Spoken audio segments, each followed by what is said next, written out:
Hello everyone, first time మన channel చూస్తుంటే subscribe చేసుకోవడం మర్చిపోవద్దు. వీడియోలోకి వెళ్ళినట్లయితే కార్తిక్ వాళ్ళ ఇంట్లో అందరికీ భోజనం పెడుతూ దీప శౌర్య కూడా ఇంట్లో ఉందేమో అనుకుని తనను పిలిస్తే తను ఇంట్లో లేదు కాబట్టి ఆ విషయాన్ని గుర్తు చేస్తాడు కార్తీక్. దాంతో నేను నా కూతుర్ని ఇప్పుడే చూడాలి, వెళ్దాం పదండి అని అంటే తప్పనిసరి పరిస్థితుల్లో కార్తీక్ లేనిపోని అబద్ధాలన్నీ చెప్తే అయితే ఫోన్ చేయండి, ఫోన్లో మాట్లాడదామంటుంది దీప.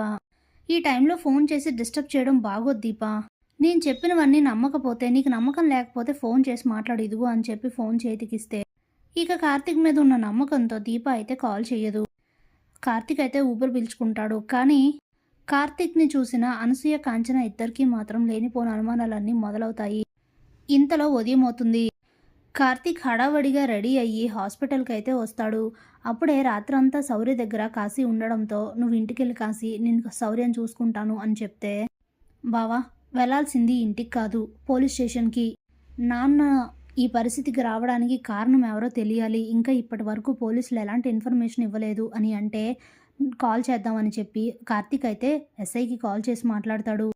అప్పుడే ఎస్ఐ, మాకైతే ఇప్పటి వరకు ఎలాంటి క్లారిటీ లేదు సార్, నిన్న శివనారాయణ గారి ఇంటికి వెళ్తే ఇలా జరిగింది అని చెప్తే మాకు అదంతా తెలీదు, ఈ కేసు విషయంలో మాకు క్లారిటీ కావాలి, నేను మీ ఎస్పీ గారితో మాట్లాడతాను అని చెప్పి కార్తీక్ అంటే, లేదు సార్ మేము మా ప్రయత్నం చేస్తున్నాం అని చెప్పేసి ఎస్ఐ ఫోన్ పెట్టేస్తాడు.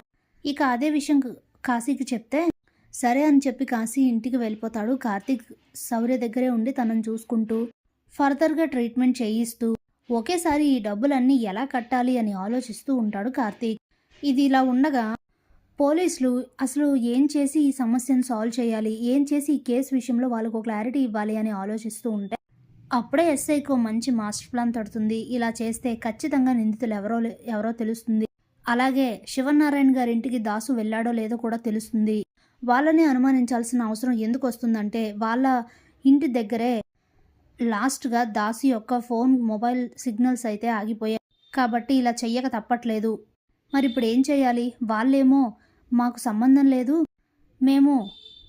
మాకు ఎలాంటి సంబంధం లేదు, ఏదైనా తేడా వస్తే ఎస్పీ గారికి కాల్ చేయమంటారా అని అడుగుతున్నారు, ఏం చేయాలి అని ఆలోచిస్తూ ఏదైతే అది అయిందని అనుకుని ఎస్పీ గారికి ఎస్ఐ గారే కాల్ చేసి, సార్ ఇది పరిస్థితి అని చెప్తే మీరు మీ డ్యూటీ చేయండి అని ఎస్పీ గారు చెప్పగానే ఇక తను అనుకున్నదంతా ప్లాన్ చేసుకొని మళ్ళీ శివనారాయణ ఇంటికి వస్తారు ఎస్ఐ గారు.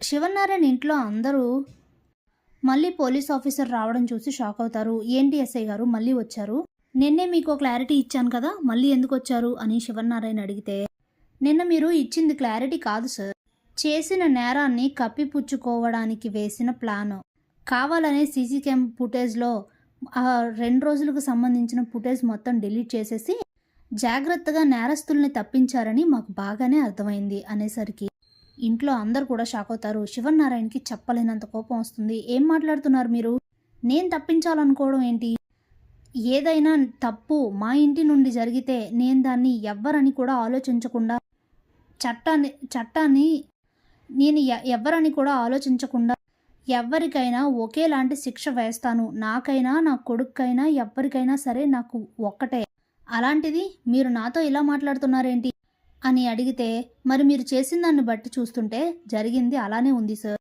అనేసరికి అప్పుడే దశరథ్కి చాలా కంగారుగా అనిపిస్తుంది. ఏంటి జ్యోత్స్న కానీ పోలీసులకు దొరికిపోయిందా అని ఆలోచిస్తూ, ఏంటి ఎస్ఐ గారు మీరు అనేది, అసలు ఏం మాట్లాడుతున్నారు, ముందు మాకు క్లారిటీ ఇవ్వండి అని అంటే, ఈ ఫుటేజ్ చూడండి అని చెప్పి దాసు ఇంటికి వచ్చిన దగ్గర నుంచి జ్యోత్స్న దాసు ఇద్దరూ మాట్లాడుకోవడం, చేతులు పట్టుకొని జ్యోత్స్న బ్రతిమలాడడం విననని లోపలికి వస్తూ ఉండగా జ్యోత్స్న తన దాసు తలపై కొట్టడం మొత్తం అంతా కూడా ఆ ఫుటేజ్లో రికార్డ్ అవుతుంది.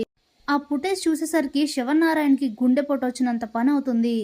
అప్పుడే దశరథ్ డౌట్ లేదు జ్యోత్స్న దొరికిపోయింది అని ఆలోచిస్తూ ఉంటే, ఏంటి సార్ ఇది, ఇప్పుడేమంటారు, ఇప్పుడు మీరు కవర్ చేయడానికి మీ ఇంట్లో ఉన్న సీసీ ఫుటేజ్ని డిలీట్ చేస్తే ఇంకెక్కడ దొరకదనుకున్నారా, బయట కరెంటు పోల్కున్న సీసీ ఫుటేజ్ పైన బయట కరెంటు పోల్కున్న సీసీ కెమెరాలో రికార్డ్ అయ్యింది అనేసరికి జ్యోత్స్నకి మైండ్ బ్లాక్ అయిపోతుంది.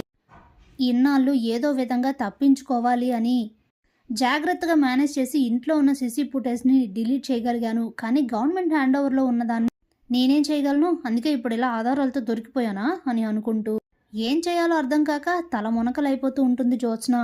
అప్పుడే పారిజాతం ఆ వీడియో చూసి వెంటనే జ్యోత్స్న దగ్గరికి వచ్చి తన చంప పగలగొట్టి ఎందుకిలా చేశావో చెప్పు అని అడిగితే ఇక ఏం మాట్లాడాలో అర్థం కాదు. అప్పుడే శివన్నారాయణ, పారిజాతం తనను వదులు, ఇప్పుడు నువ్వు కాదు శిక్షించాల్సింది, పోలీసులు శిక్షిస్తారు. నువ్వు అడిగితే నీ మనవరాలు చెప్పదు. అసలు ఎందుకు జ్యోత్స్న అలా చేయాల్సి వచ్చిందో పోలీసులు వాళ్ళ దర్యాప్తులో వాళ్ళే చెప్పిస్తారు. ఇంకేంటి ఎస్ఐ గారు చూస్తున్నారు, తీసుకువెళ్ళండి అని అంటే ఇంట్లో అందరు షాక్ అవుతారు. అలాగే ఎస్ఐ కూడా షాక్ అవుతాడు. మనవరాలని కూడా చూడకుండా శివనారాయణ గారు అందరినీ సమానంగానే చూస్తారని అర్థం చేసుకుంటాడు ఎస్ఐ కూడా. అప్పుడే అది కాదు తాత అని జ్యోత్స్న చెప్పబోతూ ఉంటే ఇకేం మాట్లాడొద్దు దశరథ, చట్టం దృష్టిలో అందరూ ఒక్కటే, అది ఎవ్వరైనా, ఇక ఏమీ మాట్లాడకుండా తన్నిక్కడి నుంచి పంపించేయండి అని చెప్పి లోపలికి వెళ్ళిపోతాడు. ఇక పోలీసులు జ్యోత్స్నను తీసుకొని అక్కడి నుంచి వెళ్ళిపోతారు. సుమిత్ర అలాగే పారిజాతం ఇద్దరు కూడా చాలా బాధపడుతూ ఉంటారు. Thanks for watching.